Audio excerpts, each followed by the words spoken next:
Fala pessoal, tudo bem? Seja muito bem-vindo a mais um Praxis Pocket. É muito bom ter você aqui com a gente, esse podcast destinado para você que tem esse relacionamento íntimo com a gente por causa da Fabapar. Seja muito bem-vindo, você também que está ouvindo a gente pela primeira vez. Tem sido muito bacana ver como tem sido o crescimento e o desenvolvimento do nosso podcast, o número de pessoas que têm ouvido a gente pela primeira vez. Praxis Pocket, um programa mais curto com um assunto direto, com o nosso assunto indo direto ao ponto. Espero que você goste, que você curta e se de alguma forma o Praxis tem sido bênção na sua vida, tem auxiliado o teu ministério, não esqueça de ativar todas as metodologias ativas que existem na plataforma que você está ouvindo a gente, seja joinha, seja se inscrever, ou até mesmo compartilhar esse conteúdo com mais pessoas, para que mais pessoas possam chegar até a gente. E para o nosso Praxis Pocket de hoje, temos uma convidada especial demais, alguém que eu gosto muito. Para vocês terem uma ideia, sem cortar o tempo dela aqui, falando bem rápido, mas às vezes eu gosto de gravar com a nossa convidada porque é bom bater papo com ela antes de começar a gravação e às vezes dá vontade só de ficar batendo papo antes de gravar. Mas eu vou pedir para ela se apresentar para a gente e logo após a apresentação eu já vou mandar a nossa primeira pergunta para direcionar o nosso bate-papo.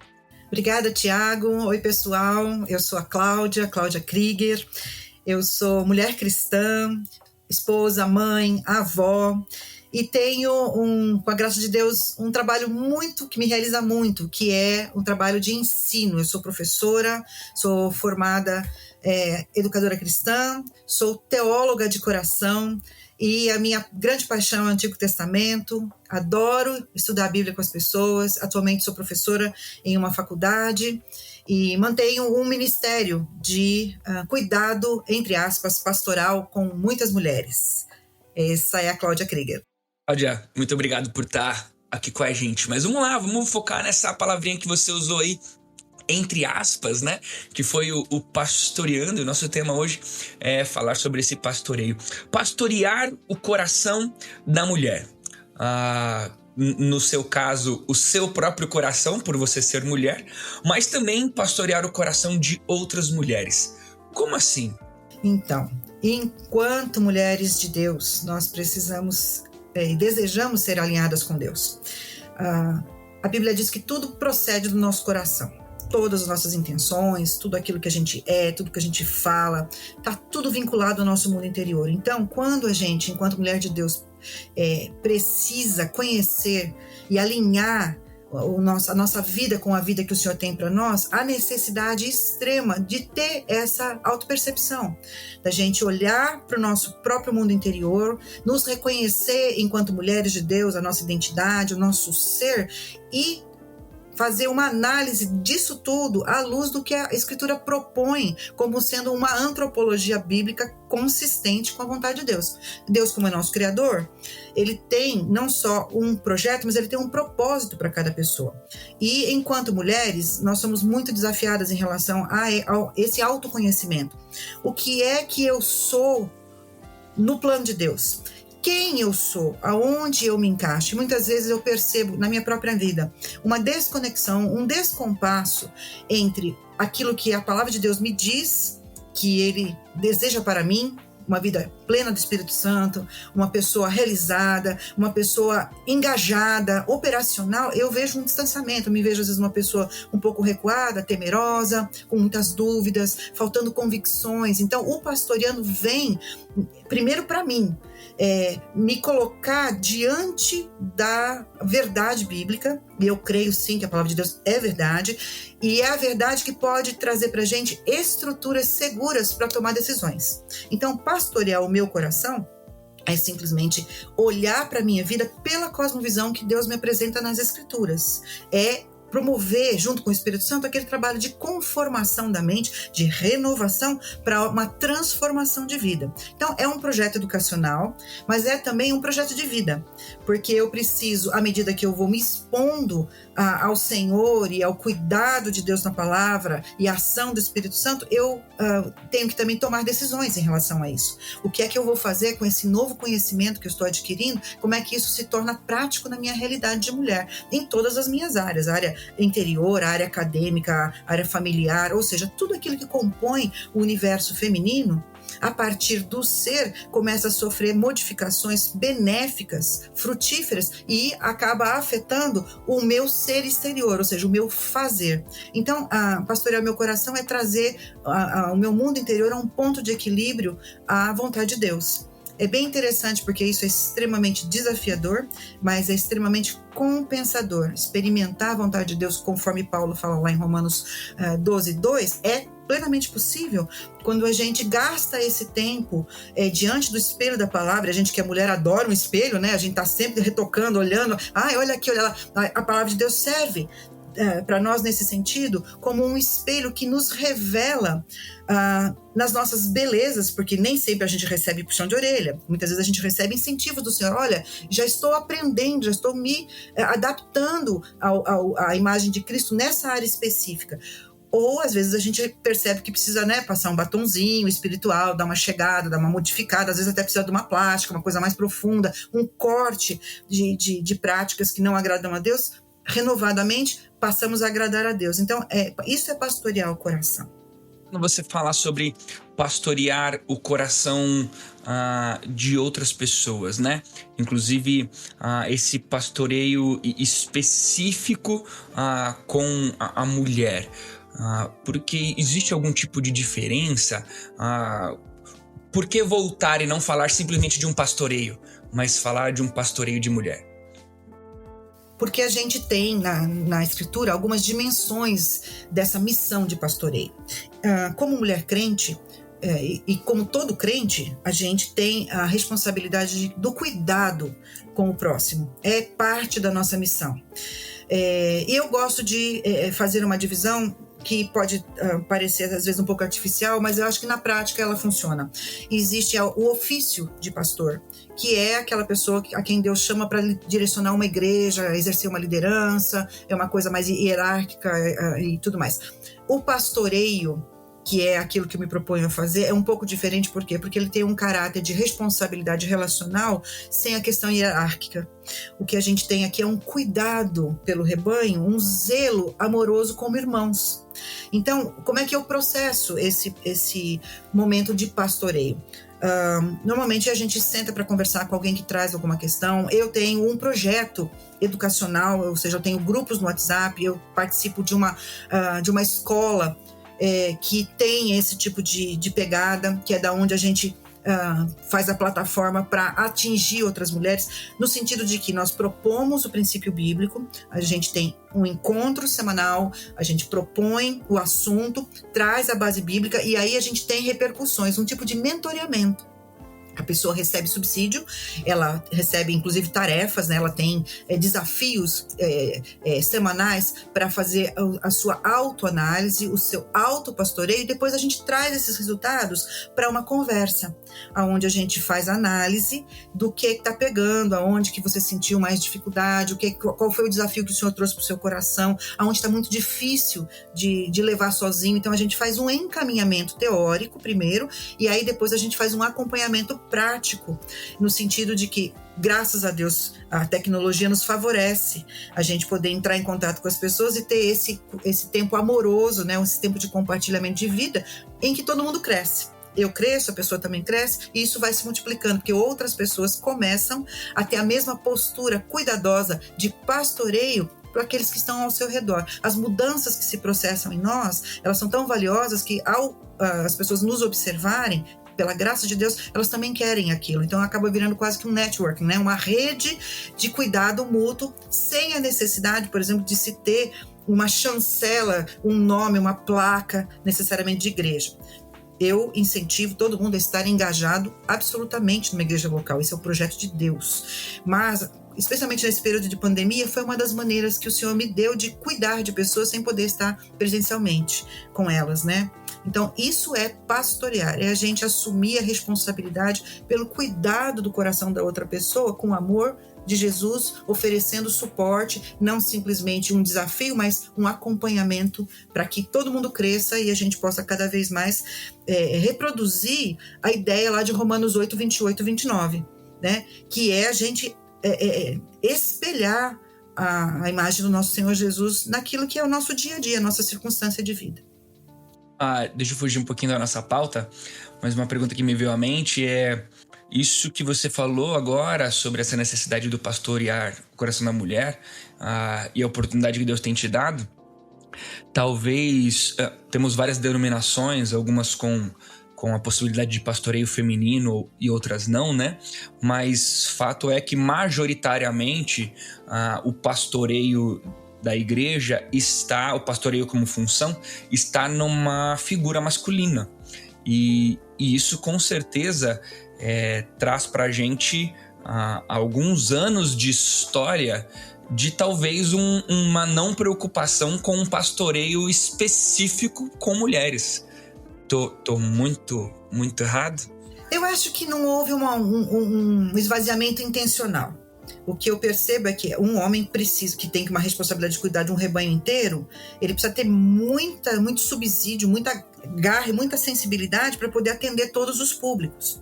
E, particularmente, Tiago, eu acho que não tem assim, essa carga de Deus de um homem cuidar de todo mundo. Porque é virtualmente impossível isso acontecer. Então, houve sim, talvez um pouco de distanciamento. Eu acho que, em termos, como eu estou na área de ensino teológico, eu acho que eu posso fazer uma avaliação, houve um pouquinho dessa perda da sensibilidade de como a gente faz uma boa aplicação de um texto bíblico exposto nas diversas realidades. Agora, se a gente for bem honesto, um pastor que tem 40 minutos por semana para pastorear pregando, como é que ele vai ter condição de fazer uma aplicação para a mulher, para o homem, para mim?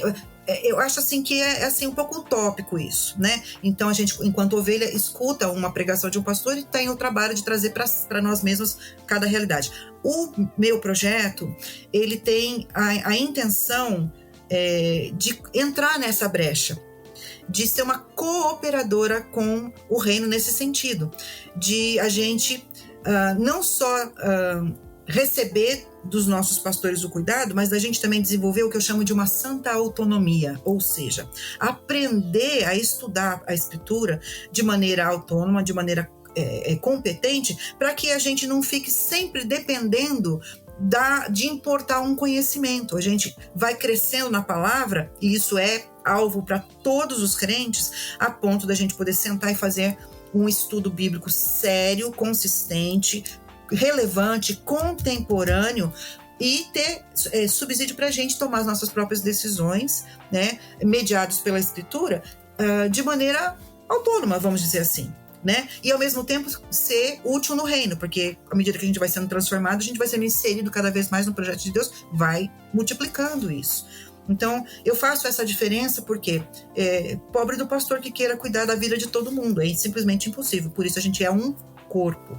E eu, no corpo de Cristo, me insiro talvez com uma dobradiça, como fala lá em Paulo fala lá em Efésios 4, né? Juntas e medulas, a gente vai sendo encaixado, né, como dobradiças para que o reino possa ter mais mobilidade, sem depender tanto exclusivamente de uma figura.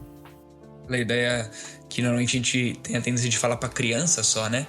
Mas é que a fé não seja mais a fé dos seus pais. Você seja independente emocionalmente, espiritualmente. A gente fala isso, né? Para trabalhar com a criança. Mas isso é aplicável a todo mundo, né? A mulher, no contexto da igreja, ao homem e à criança, né? Não ser a fé do pastor, a fé da igreja. Não, essa é a sua própria fé, sua própria percepção bíblica. Até porque uma das coisas que a gente precisa como mulher, né, resgatar a nossa dignidade de mulher, nós muitas vezes somos tratadas de maneira muito infantil ou somos vitimizadas. É como se a gente não tivesse responsabilidade e estrutura interior para tomarmos decisões que sejam consistentes. Então, isso não tem lugar nenhum da Bíblia. Pelo contrário, o projeto de feminilidade de Provérbios 31, que é a minha grande matriz, ela contempla uma mulher extremamente postada. É uma mulher que sabe o que crê. Ela tem o temor do Senhor e a partir do temor do Senhor, toda a vida dela se desenvolve com uma agenda segura e estável, percepção do futuro, tratamento de realidade interna da casa, sua própria autovisão, autopercepção. Então, nós precisamos parar com essa história de terceirizar as nossas convicções. Como mulheres, precisamos ser convictas, porque nós somos influenciadoras natas. Temos um rol de influência a partir do nosso próprio coração que precisa ser orientado de maneira bíblica, senão, querendo ou não, nós vamos influenciar. A questão é com que conteúdo, com que convicções, com que crenças a gente se autodetermina, a gente se dispõe a fazer a vontade de Deus e a gente também influencia aqueles a quem Deus colocou ao nosso lado para a gente pastorear. Então essa é a minha proposta de trabalho, criar convicções sólidas. Para os casados, né? O homem que nega o poder de convencimento da sua esposa, ou ele não é casado ainda, ou ele tá mentindo. Então, a questão do convencimento, especialmente na relação conjugal, é porque também há uma estrutura que foi determinada pelo Senhor lá no Éden, né? De uma plena cooperação. Como é que eu vou ser cooperadora do meu marido naquelas áreas em que ele é mais frágil? Porque existem fragilidades mútuas, né? Nós somos frágeis, mulheres, em algumas coisas, por isso é que Deus coloca alguém para estar ao nosso lado, para nos conduzir, e nós os ajudamos em fragilidades. Se eu não tenho convicção estabelecida, se eu não sei exatamente o que Deus diz sobre as coisas, como é que eu vou poder cooperar com meu marido? Que análise eu proponho para ele? Qual é a minha pauta de conversa quando, por exemplo, a gente tem algum conflito? Se eu não estou resolvida com Deus, como é que eu vou poder ajudar? Então, a nossa ideia com o Pastoreando é justamente subsidiar a mulher para que ela crie essa estrutura, essa coluna vertebral bíblica bem consolidada e uma matriz de pensamento. Ou seja, ela vai filtrar as realidades, não pelo que o mundo acha, não pelo que a família acha, pelo que a tradição acha, pelo que o A ou B, mas ela vai direto na fonte. E isso é maravilhoso, porque Deus sempre tem uma palavra muito objetiva para nos trazer. Isso não quer dizer que a gente não precise dos outros, mas isso quer dizer que mesmo quando a gente recebe conselho de outras pessoas, leituras, palestras, enfim, congressos, a gente tem algo que pode nos ajudar a filtrar aquilo ali e ficar com o que realmente é bom. Aquela ideia de provar os espíritos de João, né? Nós precisamos estar sempre ligadas nas pressuposições do nosso coração e naquilo que nos é apresentado, porque senão a gente fica com uma mente muito frouxa, a gente não cresce em maturidade, porque a gente não sabe discernir qual é o critério, o bem e o mal, onde é o ponto de equilíbrio do Senhor para aquela área. E nós somos chamados como mulheres a sermos radicais em algumas coisas para nós como crentes, elas são absolutos nãos, e a gente muitas vezes é confrontado com isso e sofre porque se sente perdido. Mas por que não? E a gente se torna, às vezes, muito pós-moderna, né? A gente, para poder participar de um grupo, estar envolvido em alguma coisa, negocia algumas coisas que para Deus são inegociáveis. Como é que eu sei quais são os inegociáveis de Deus? Como é que eu protejo o meu coração dessas influências que podem contaminar o meu mundo interior ao ponto de eu me tornar um sal que não salga? Porque eu não tenho nenhum tipo de diferença, minha influência é nula em questões que eu poderia fazer, ter posturas transcendentais, que posso fazer diferença absurda no meu meio. Onde que eu crio isso? Eu crio isso a partir do pastoreio do coração, voltado para as teologias que estão embutidas nas Escrituras. Então, qual é a minha tese? A minha tese é que toda mulher inteligente é uma boa teóloga. Porque ela tem conhecimento, não daquela teologia que fica pairando, aquela coisa que só fica discutindo coisas que não vai levar a lugar nenhum. Nós precisamos olhar o eu acho, eu penso, ou o fulano disse, aqueles argumentos de autoridade, a escritura do que Deus diz. Deus, por quê? Porque o projeto de Deus para cada mulher, ele é um projeto personalizado. Aonde eu estou inserida é o meu espaço de trabalho, é o lugar onde Deus quer me usar. Ou seja, a minha experiência com Deus, ao mesmo tempo que ela é comunitária, ela também é muito individualizada. Como é que eu discerno isso? Aonde eu chego à conclusão de que isto é para mim e isto não é para mim? Então, pastorear o meu coração me dá essa estrutura. Eu consigo trazer elementos para o meu mundo interior que vão me ajudar a desenvolver convicções e as atitudes correspondentes ao projeto de Deus que vai gerar a vontade de Deus na minha vida. Isso não é teórico, isso é extremamente prático, porque as áreas onde a gente opera são áreas de transformação bem sensíveis. Por exemplo, a gente tem que pensar como é que a gente lida com orgulho. Como é que a gente lida com a nossa maneira de falar? Como que a gente trata a questão da resolução de conflitos no nosso lar? Como é que eu me olho nos meus diversos momentos de vida? Eu estou com 56 anos agora, já não sou mais a garota de 20 anos.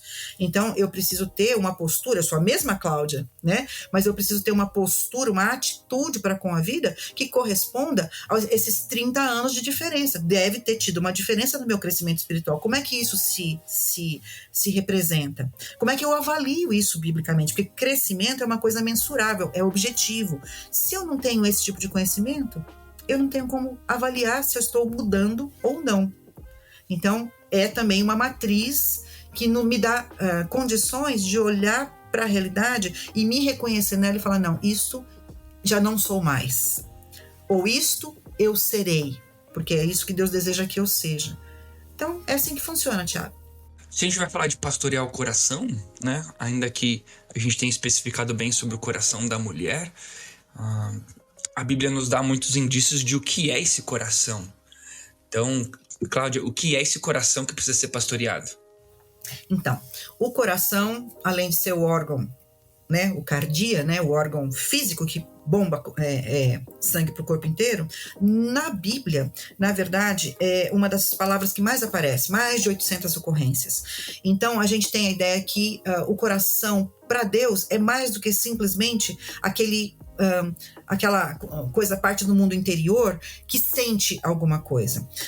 O coração de todos os seres humanos, ele é composto de vários elementos que precisam ser trabalhados, cada um na sua característica, pelas escrituras. Por quê? Porque, primeiro, a Bíblia diz que ele é a fonte da vida, ou seja, do coração é que procede todos os nossos impulsos. É o centro de controle, aquela coisa que move, né? A nossa placa-mãe, na verdade. Então, do que compõe esse coração? Ele compõe dos diversos núcleos, as diversas estações por onde a nossa realidade passa e a gente interage com ela. Por exemplo, a primeira coisa que marca o coração nas escrituras é a questão cognitiva. Deus deu pra gente uma cabeça. Então, essa cabeça tem um cérebro dentro. Dentro desse cérebro tem estruturas, que são a nossa parte física, que nos viabilizam a transmissão de ideias, a elaboração de conceitos e tudo mais. A parte cognitiva do coração ela é importantíssima. Por quê? Porque a gente recebe informações através dos nossos ouvidos, do nosso tato, dos nossos sentidos em geral, né? Dos nossos olhos. Essa informação, ela passa por um processamento interior. E esse processamento, se a mente não está calibrada pela estrutura, pelas nossas crenças bíblicas, esses pensamentos eles vêm de todas as partes, de todas as fontes, com todos os objetivos. A mente que não tem um filtro bíblico, ela é uma mente frágil. Ela é influenciada e ela é levada a tomar direções ou estabelecer raciocínios que são com falsas premissas, que vão dar em falsos positivos da vontade de Deus. Então, a mente é uma parte do coração que precisa ser trabalhada pelas escrituras. Por quê? Porque a gente é lavado pela palavra. A mente recebe uma regeneração porque ela troca o chip. A gente entende as coisas da perspectiva de Deus quando os pensamentos de Deus, que não são os nossos, passam a habitar na nossa mente e eles passam a ser as forças motrizes que engendram ou que organizam os nossos sistemas de crença. Então, o pensamento é uma coisa importante. O próximo passo que é afetado diretamente, que para nós mulheres é muito sensível, são as emoções. A gente acha que as emoções são algo autônomo, né? Não, eu senti. Se sentir está validado. A Bíblia não diz isso. A Bíblia diz que as emoções precisam passar também por esse pastoreio. Por quê? Porque se a gente deixar o nosso coração solto por causa do pecado, as emoções vão se refletir de maneira negativa. Exemplo, uma ira explosiva que pode gerar até um assassinato. Ou uma ira implodida que gera um cancelamento. Aquela coisa, eu não quero mais nunca mais ver aquela pessoa. Você não explodiu com ela, mas você a cancelou. Essas emoções precisam passar por um tratamento bíblico, por um pastoreio, para que a gente possa dimensioná-las à luz das Escrituras. Irai-vos e não pequeis. Ou seja, existe uma medida de controle e de planejamento para que as minhas emoções, que são legitimamente formadas na minha individualidade, elas possam se conformar ao projeto de Deus na sua expressão. Por quê? Porque a gente tem que sentir as coisas como Deus sente. Prova bíblica, Gálatas 5, 22, 23. Tudo ali é emoção que se expressa de maneira santificada. Amor, paz, alegria. Então existe esse mundo interior que precisa ser transformado, adequado a Deus. O outro passo é a nossa consciência. A consciência é o nosso fiel da balança. Uma consciência não tratada, não enriquecida com os princípios bíblicos, é uma consciência fraca, que não tem condição de discernir nada. Por isso que tem muita mulher que faz tudo e não tem a menor noção. Eu não sei porque eu fiz. Por quê? Porque a palavra de Deus dá pra gente um norte seguro dos sims e dos nãos. Nós temos muitos indicativos, mas temos muitos imperativos. E a gente precisa considerar esses imperativos como o alimento da nossa consciência, porque a gente vai agradar ou não a Deus quando a gente tem uma consciência que nos orienta no caminho de Deus e no caminho que não é de Deus. A gente fica com esse caminho de Deus e rejeita o outro caminho. Isso é o que diz lá em Hebreus 5. A maturidade cristã está baseada numa consciência completamente comprometida com as regras, com os tratos de Deus, né?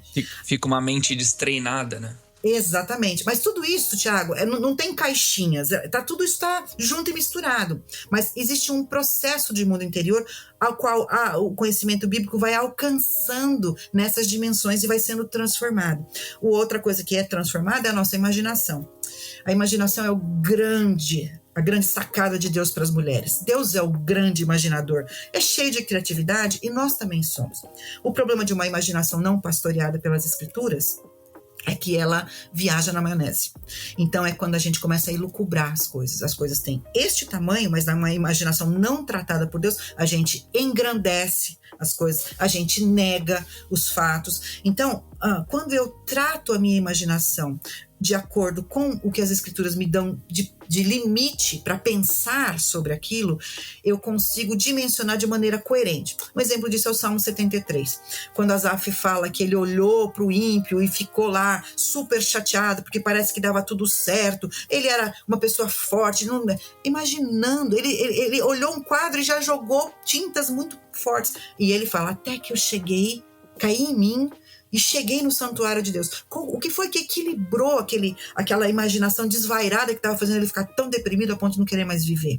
Foi encontrar com Deus na palavra. Então, a nossa imaginação de mulher, que é uma coisa maravilhosa, precisa ser trabalhada pelas Escrituras. E o outro ponto é a nossa volição, a nossa vontade, aonde a gente toma uma decisão. Tomar decisões é uma coisa muito complicada, porque eu preciso de critérios. Se o meu critério não é bíblico, eu tomo uma decisão que provavelmente vai ter uma ação ímpia lá na frente. Ou seja, eu vou agir de maneira que não agrada a Deus. Mas se nesse processo de pastoreio do coração, a crença bíblica alcança a minha vontade, né? Eu tenho condições de, alicerçada pela consciência trabalhada por Deus, tomar uma decisão que às vezes muito difícil, às vezes é uma coisa que é contracultural, mas que me dá estrutura para eu fazer a vontade de Deus, apesar até de isso implicar em me trazer sofrimento, porque a gente sabe que aquela é a vontade de Deus e eu alinho a minha vontade à vontade do Senhor. Qual a vantagem de tudo isso, Tiago? É que esse mundo interior acionado pelas Escrituras, pastoreado por Deus, ele vai me encaminhar para o meu mundo exterior, para as minhas ações refletirem a vontade de Deus. Ou seja, eu consigo ser coerente com as Escrituras, não de fora para dentro. Não é um comportamentalismo. Não é aquela coisa que a gente aprende na igreja, fica quietinho aí, menino, que Jesus não gosta. Não é assim, não. É de dentro para fora. Eu estou consciente, tomando posturas a partir de convicções bíblicas que vão se refletir em todas as minhas áreas. É sensacional. Cláudia, muito, muito obrigado. Eu, olhando aqui a nossa colinha, você tem aqui dois desafios, né?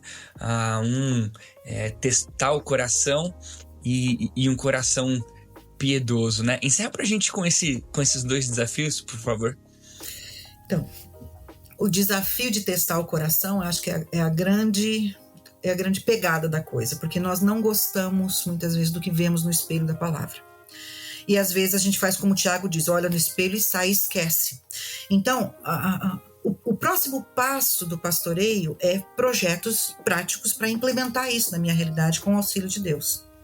Então, como que a gente faz isso? A gente tem o aprendizado e a gente tem o desafio. Eu checo a área em que aquilo está frágil e eu faço um estudo bíblico em profundidade, buscando exemplos das escrituras, buscando os princípios, e a partir dali a gente constrói um projeto mensurável, né? Com data, eu tenho que conversar com fulano para pedir perdão, assim, tá, que dia que você vai fazer isso? E a gente procura sempre fazer uma coisa de maneira que a pessoa tenha certeza de que esses são os passos que ela tem que dar, alicerçados não no que eu digo, mas no que Deus diz. E aí a gente tem muita segurança de mudança, e aquilo vai se tornar habitual na minha vida a partir do momento em que eu tomo as decisões de que aquilo será agora o norte bíblico ao qual eu vou me curvar à vontade de Deus naquela área.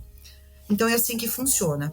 Não é fácil, mas Deus abençoa, porque eu tenho certeza que esse é o projeto de Deus para toda mulher. Ser transformada de dentro para fora, através do pastoreio e da prática consciente da vontade de Deus nas diversas áreas da feminilidade. Cláudia, mas muito obrigado por esse tempo que a gente teve aqui juntos. Se você curtiu isso que a gente conversou agora, compartilha com mais pessoas e fica ligado no Praxis Pocket, porque mais pra frente vai vir mais Cláudia por aí. Um abraço e até o próximo Praxis Pocket.